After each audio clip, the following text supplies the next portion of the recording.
నా పేరు దాసర్ కోలయ్య. నేను నెల్లూరు జిల్లా బిజినెస్ మానిటరింగ్ కమిటీ మెంబర్గా మరియు విజిలెన్స్ అండ్ మానిటరింగ్లో బాండెడ్ ల్యాబ్లో పనిచేస్తున్నా. మరియు నెల్లూరు జిల్లా జనసేన పార్టీలో ఎస్టీ నాయకుడిగా కొనసాగుతున్నాను. నేను నేషనల్ ట్రైబల్ ఫెడరేషన్ నెల్లూరు జిల్లాకి అధ్యక్షుడిగా పనిచేస్తున్నా. మరియు రాష్ట్ర గిరిజన విద్యా చైతన్యలో రాష్ట్ర ఉపాధ్యక్షుడిగా పనిచేస్తున్నాను. ప్రస్తుతం మాది శ్రీ పుడిసిరేములు నెల్లూరు జిల్లా అల్లూరు మండలం. మా అల్లూరు మండలంలోని సర్వే నెంబర్ 41 అను ఒక స్థలము, అక్కడ ఆర్డిఆర్ కాలనీ, అది గిరిజనులకు సంబంధించిన ఏరియా. దీంట్లో ఈ సర్వే నెంబర్ 41లో ఒక 10 సంవత్సరాల క్రితం ఒక మంచినీళ్ళు బావి ఉండేది. ఈ స్థలము దాదాపు 22 సెంట్లని నాకు ఎంఆర్ఓ గారు తెలియడం జరిగింది. మరియు ఇప్పుడు ఆ బావి కూడిపోయిన తర్వాత ఆ 22 సెంట్లను నేను మా గిరిజనులకు మినీ కమ్యూనిటీ హాలు మరియు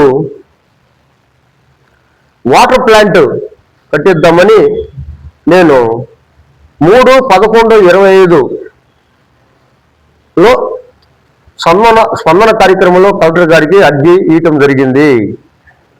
మరియు ఈ మధ్య కూడా నేను 2 సార్లు ఎంఆర్ఓ గారికి, ఎంపీఓ గారికి, నగర పంచాయతీ కమిషనర్ గారికి తెలియజేయడమైనది.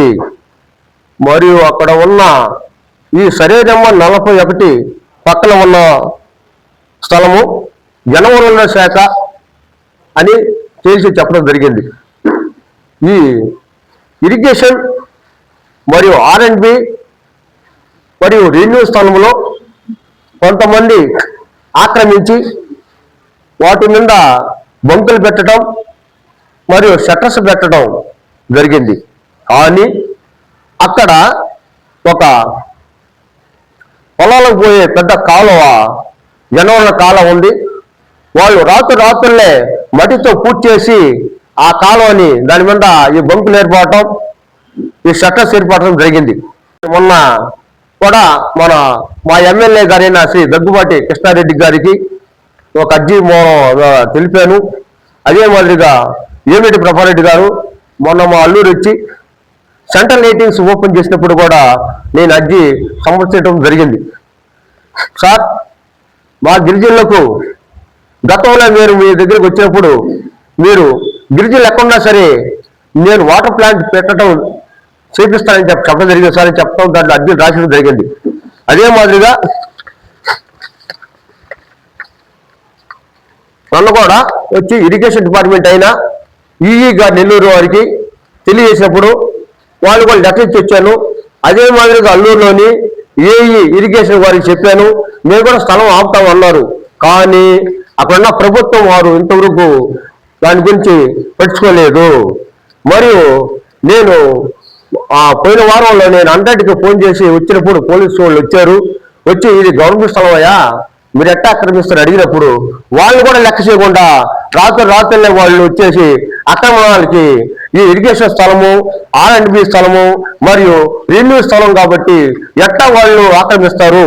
దీనివల్ల రేపు వర్షాకాలం వచ్చినప్పుడు ఆ కాలువ పుడిచారు కాబట్టి మా గిరిజన కాలం ఎంత మునిగిపోద్ది.